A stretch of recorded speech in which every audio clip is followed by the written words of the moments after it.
العيب مش على ساكا، العيب على اللي اعتمد على ساكا، اللي هو جايب نفسه بس في فرقته، وجايب اتنين من فرقه برايتون اللي بيلعبوا ضده، جايب ميتوما وجايب استوبينان، جايب مدافع من الفرقه اللي هتلعب ضده. فانا عايزك بس تفهم العقليه، ان هم حرفيا ارسنال باعوا القضيه. وبمناسبه تشكيله ساكا، ناس كتير بتبقى عايزه تشوف تشكيله الناس المشاهير، بيبقوا عايزين يعرفوا تشكيله ابو تريكه وكل طاقم بين سبورت، بيبقوا عايزين يعرفوا تشكيله اليوتيوبرز سواء الكبار او انا او اي حاجه. فعندك بقى ايه؟ عندك كابتن نونو، ده بجد يعني كابتن مبدع جدا، قناه جميله جدا. بيعمل لك ايه بقى؟ بيعمل لك بيفضح لك كل الدنيا، عارف اللي هو مش عارف هو جايب كميه التشكيلات دي ازاي. جايب كل تشكيلات كل بتوع بين سبورت، بيجيب ناس مشاهير، بيجيب لعيبه مشاهير، بيجيب كل اليوتيوبرز من الكبير للصغير، من المشهور للي محدش يعرفه خالص، يجيب لك تشكيلاتهم كلها بتبديلاتهم بنقطهم بفضايحهم بكل حاجه. عارف حتى لو واحد مش عايز يقول نقط عشان جايب نقط قليله، كابتن نونو هيقولها لك. فتابعوه يا جماعه، يعني هتعجبكم حلقاته جدا. واظبطوا لي لايكات وسبسكرايب، الشير لاصحابكم، ويلا بينا نتكلم في نصايح الدبل الاخير خالص في الموسم ده. ونبدا. يعني قبل ما ابدا بفرق الدبل، عايز اتكلم بلعيبه ما ينفعش تتباع من اللي هم عندهم سنجل جيم ويك. في لعيبه كده خط احمر، لعيبه ما ينفعش انك تتكلم معاها كتير وتقول لي لا اصل هشوف واصل مش عارف ايه.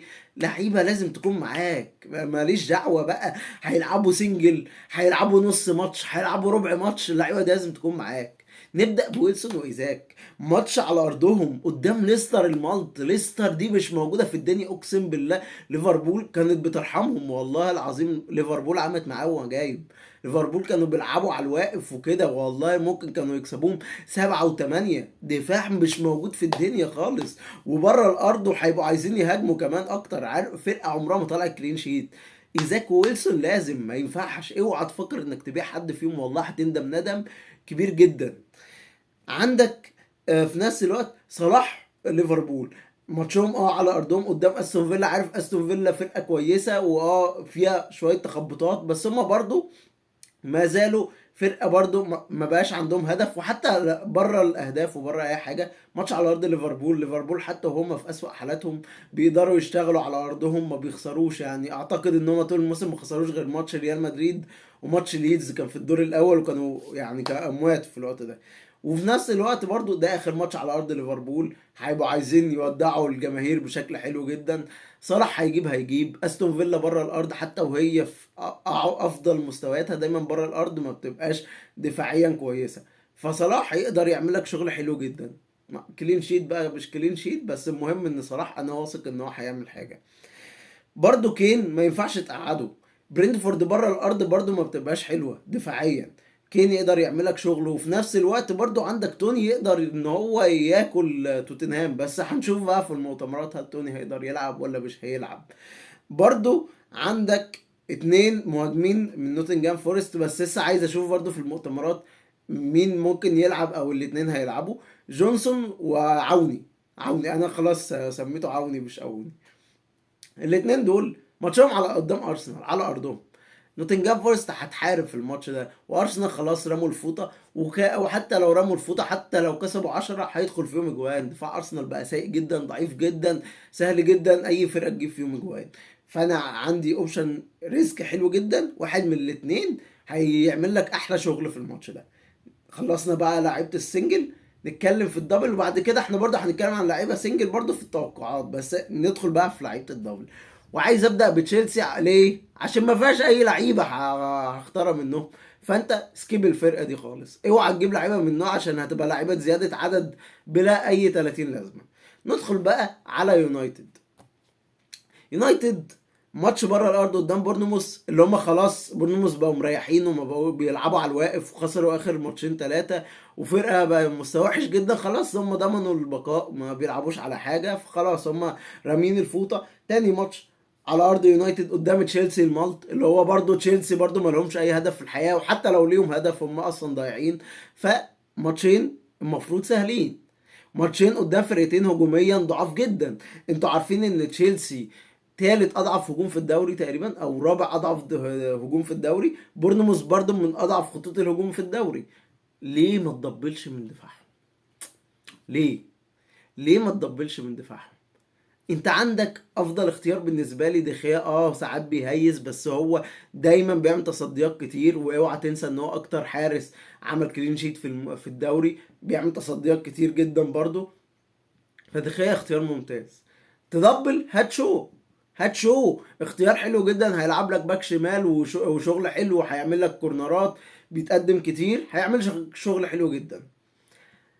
لو مش نافعه معاك شو، مش قادر مثلا، لو انت مش قادر ان انت تجيب شو، او مثلا معاك مش عايز تجيب حارس مرمى، فاهمني؟ فممكن اختيار تالت في الدفاع، لو انت مش هتقدر تجيب شو او دخية، اختيار تالت معايا ليندلوف بأربعة وواحد، رخيص جدا، الدنيا حلوة، أربعة واتنين تقريبا، أربعة واتنين. هيبقى رخيص والدنيا حلوة، تقدر تنزله، هيعمل لك شغل حلو برضه في الماتشين، واعتقد ان هو هيلعب اساسي يعني. هو مفيش اي قلب دفاع دلوقتي جاهز غير ليندلوف وفاران وماجوار، كده كان ما بيلعبش. ندخل بقى على خط الوسط. راشفورد كده كده هيكون اختيار كابتنة مهم جدا، بس لسه عايزين نتأكد هل هيكون جاهز ولا لا. بس انا يعني توقعي الشخصي اعتقد ان هو هيكون جاهز للماتش. برونو فرنانديز، بس انا ما ملوش قوي بصراحة، لسبب ان انا دايما قلت لك اهم ثلاثة دلوقتي غاليين هو كين، هالاند، صلاح. حتى لو كين وصلاح ما عندهمش دبل، الاتنين دول مهمين جدا الجولة دي. فانا ما ملش قوي بصراحه لبرونو. لو انت عايز تعمل ريسكايه مع نفسك تمام، بس انا افضل ان يفضل، لو انت معاك ثلاثة غاليين او اتنين غاليين ايا كان، خلي معاك كين او صلاح او الاتنين وخليهم معاك، وما تغيرش على كده.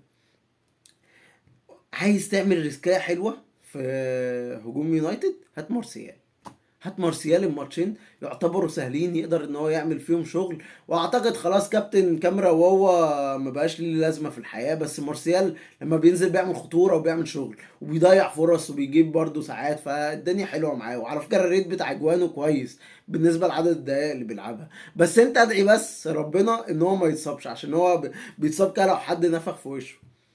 خلصنا يونايتد، ندخل على السيتي. هالاند ماشي، هالاند كفايه.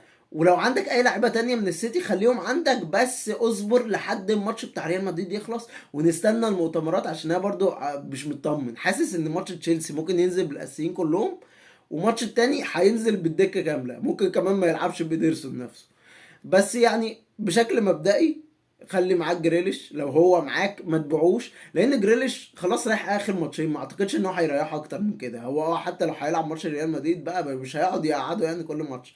فجريليش اعتقد هو افضل واحد، وممكن برضو دي بروين، بس برضو مش هفضل دي بروين عشان زي ما قلت لك كين وصلاح وهالاند، ما احبش انها تخلى عن اي واحد من الثلاثه. ونتكلم بشكل يعني اعمق اكتر عن السيتي في حلقة المؤتمرات، لما يكون ماتش السيتي وريال مدريد اتلعب، ويكون في مؤتمرات اتعملت وبتاع، واخبار الاصابات وكده، ولو في اي تلميحات لاي حاجة، وبرده لو في تشكيلات متوقعة. ندخل على برايتون. ميتوما للاسف، هو ميتوما قاعد ما بيعملش اي حاجه، بس هو جوه الملعب 90% من لعب برايتون بيبقى معتمد عليه. فالمفروض الطبيعي والمنطقي ان ميتوما يعمل حاجه. ماتش على ارضه قدام السيتي يقدر يعمل حاجه. وعلى فكره انا واثق ان برايتون هتجيب اجوان في السيتي، والسيتي كمان مش هتنزل بالتشكيل الاساسي كله. برايتون تقدر تعمل شغل في الماتش ده. والماتش الاولاني قدام ساوثهامبتون المالتو على ارضه، يعني ماتشين على ارضه. فانت ركز في الهجوم حلو، يعني ركز في الهجوم كويس، وركز برضه في الدفاع، لان اكيد هيطلعوا كلين قدام ساوثهامبتون المفروض يعني. فانت عندك ميتوما، كابتن ماكدونالدز. يعني هو بتيجي كده معاه، عارف، ضربة جزاء، ركنية، اي حنكشة بيقدر يطلع بنقط. ودايما ميزته ان هو بيعمل حاجة واحدة، بيشوط التلاتة بونص دايما. استوبينان طبعا، وانا كنت قايل لك عليه من زمان قوي، كنت قايل لك عليه من بعد كاس العالم اصلا، من اول ما رجعنا من كاس العالم. ستيل. وعندك اختيارين ريسك. اونداف، مع انه ما بيلعبش اساسي، بس هو كل مره ينزل اساسي بيولع الدنيا. اختيار تاني معايا الواد انسيزو، بس هو حاليا مصاب، معرفش هل هيقدر يلعب الماتش ولا مش هيقدر. وبالنسبه لمارش، عشان في ناس كتير هتسأل عن مارش لحد دلوقتي ممكن يغيب عن الاسبوع الجاي، بس برضه استنوا حلقة المؤتمرات. بس كده نبدأ بقى في التوقعات. توتنهام ضد برينتفورد، اعتقد يعني ايا كانت النتيجة ايه، مع يعني الماتش ده صعب بصراحة بالنسبة لي، بس احتمال توتنهام تكسب بس من غير كلين شيت. كين يقدر يعمل شغل، توني يقدر يعمل شغل في الماتش ده. بورنموث ويونايتد، اعتقد يونايتد تقدر تكسب بكلين شيت. فولهام وكريستال بالاس ماتش ملوش اي 30 لازمه في الحياه، فرقتين اصلا كارهين العيشه فسيبهم بقى وفكك منهم. ليفربول واستون فيلا، ليفربول اعتقد هتكسب بس من غير كلين شيت، اعتقد صعب قوي كلين شيت بس ممكن وارد برضو، يعني هو ليفربول برضو يعني ايه على ارضه برضو ظبط الدنيا. وولفرهامبتون وايفرتون، يعني وولفرهامبتون ممكن تكسب 1-0 1-1، هيبقى ماتش حنكشه كده. نوتنجهام فورست وارسنال، والماتش ده اعتقد والله بص هي حاجه من اتنين او من تلاته.